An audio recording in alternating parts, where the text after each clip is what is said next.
All right, guys. Today we're going to be reacting to why do intellectuals love socialism. Let's jump in and see what's going on. You refer to intellectuals in society. Whom do you mean? I mean people whose end products are ideas. There are other people with great intelligence whose end products are things like the Salk vaccine. A research scientist is not necessarily an intellectual. That's right. An engineer isn't necessarily an intellectual. That's right. Because the engineer is judged by the end product, which is not simply ideas. If he builds a building that collapses, it doesn't matter how brilliant his idea was, he's ruined. Conversely, if an intellectual who's brilliant has an idea for rearranging society, and that ends in disaster, he pays no price at all. I see. Let me quote intellectuals in society, quote, "The fatal misstep of intellectuals is assuming that superior ability within a particular realm can be generalized to superior wisdom or morality overall. Chess grandmasters, musical prodigies, and others who are as remarkable within their respective specialties as intellectuals within theirs seldom make that mistake."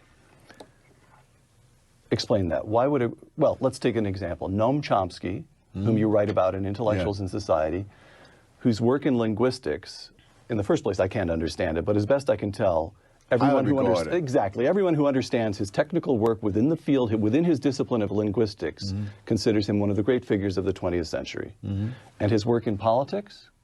Absurdity. The same could be said of Bertrand Russell and his landmark works on mathematics and other people in other fields, but they step outside their fields.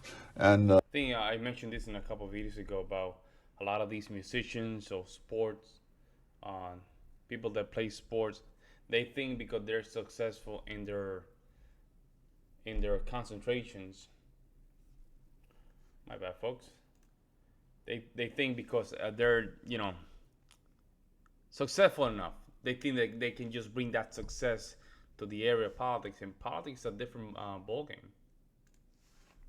When you step outside your level of specialty, sometimes that's like stepping off a cliff.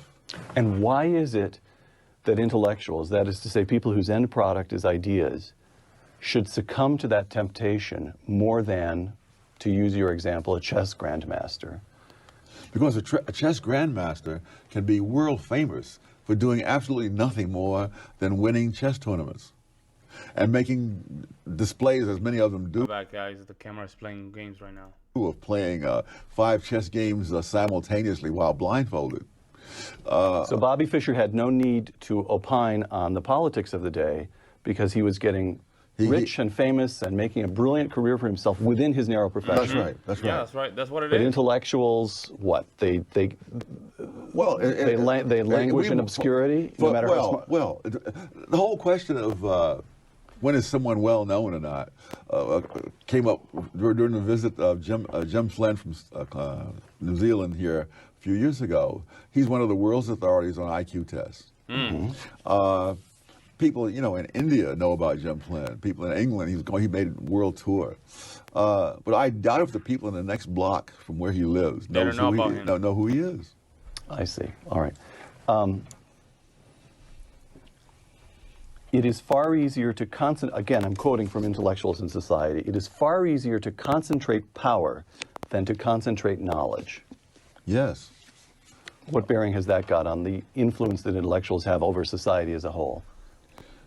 Because they believe that since knowledge is concentrated in people like themselves, what needs to be done is, in a quote from President Obama, is to put more power in the hands of the experts.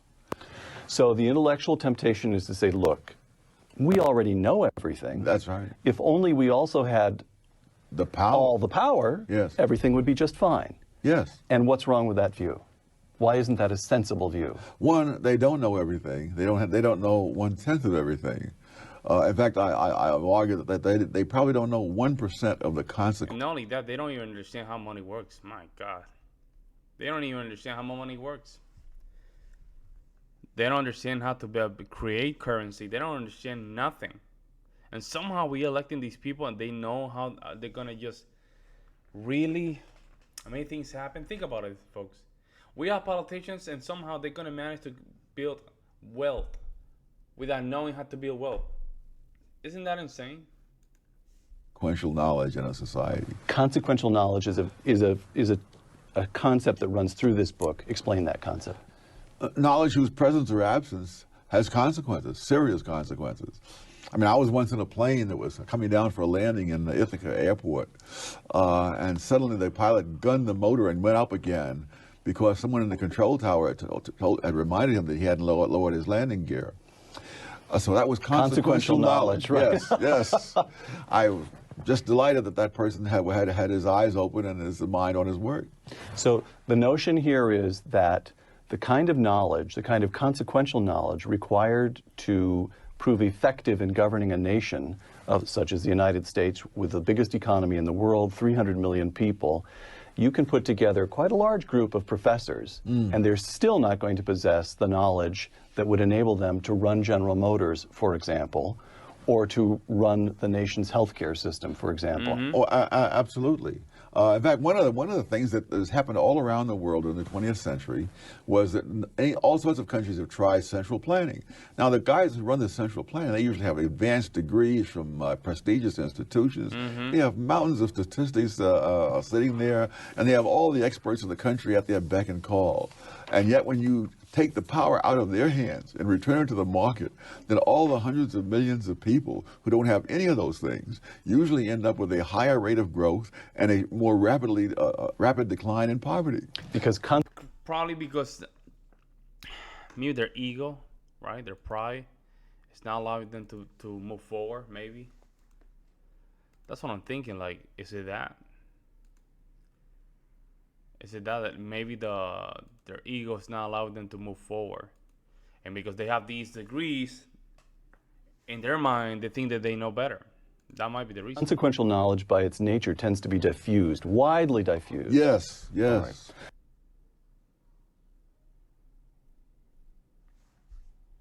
Overcoming adversity is one of our great desires and one of our great sources of pride. But it is something that our anointed deep thinkers strive to eliminate from our lives, through everything from grade inflation to the welfare state. The anointed want to eliminate stress, challenge, striving, and competition. They want the necessities of life to be supplied as rights, which is to say at the taxpayer's expense, without anyone's being forced to work for those necessities, except, of course, the taxpayers. Nothing is to be earned. Self-esteem is to be dispensed to school children as largesse from the teacher. Adults are to have their medical care and other necessities dispensed as largesse from the government. People are to be mixed and matched by race and sex and whatever else the anointed want to take into account in order to present whatever kind of picture the anointed think should be presented.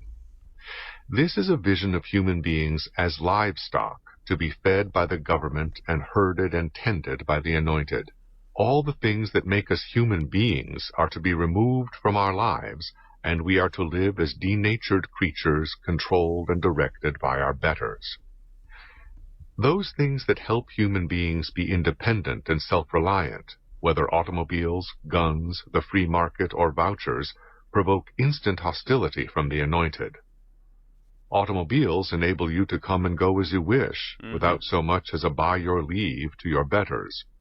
The very idea that other people will go where they want, live where they want, how they want, and send their children to whatever schools they choose, is galling to the anointed, for it denies the very specialness that is at the heart of their picture of themselves. Guns are completely inappropriate for the kind of sheep-like people the anointed envision, or the orderly, prepackaged world in which they are to live. When you are in mortal danger, you are supposed to dial 911, so that the police can arrive on the scene sometime later, identify your body, and file reports in triplicate. The free market is a daily assault on the vision of the anointed.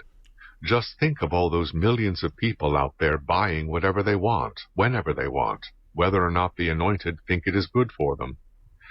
Think of those people earning whatever incomes they happen to get from producing goods or services for other people at prices resulting from supply and demand. with the anointed cut out of the loop entirely and standing on the sidelines in helpless frustration, unable to impose their particular vision of social justice. The welfare state is not really about the welfare of the masses. It is about the egos of the elites. One of the most dangerous things about the welfare state is that it breaks the connection between what people have produced and what they consume, at least in many people's minds. For the society as a whole, that connection remains as fixed as ever, but the welfare state makes it possible for individuals to think of money or goods as just arbitrary dispensations. Yeah, it's the Thus, ignorance. It's the ignorance in not understanding how things are created. A lot of these intellectuals, right? They don't. They're more worried about their ideas and how use society to try those ideas, but zero consequences for what are the result of those ideas. It's insane.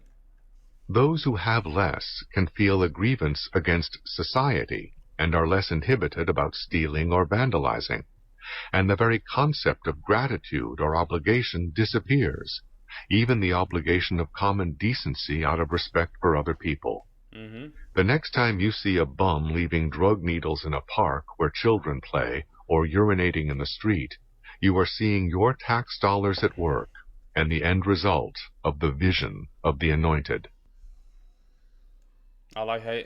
I love how he literally just put a character or a name to these kind of individuals. It makes it easier for you to just follow what he's trying to say. Let me know what you guys think in the comment section below. I'm sorry for the camera. The camera currently acting out kind of weird. So, but in the meantime, guys, I'll see you in the next one.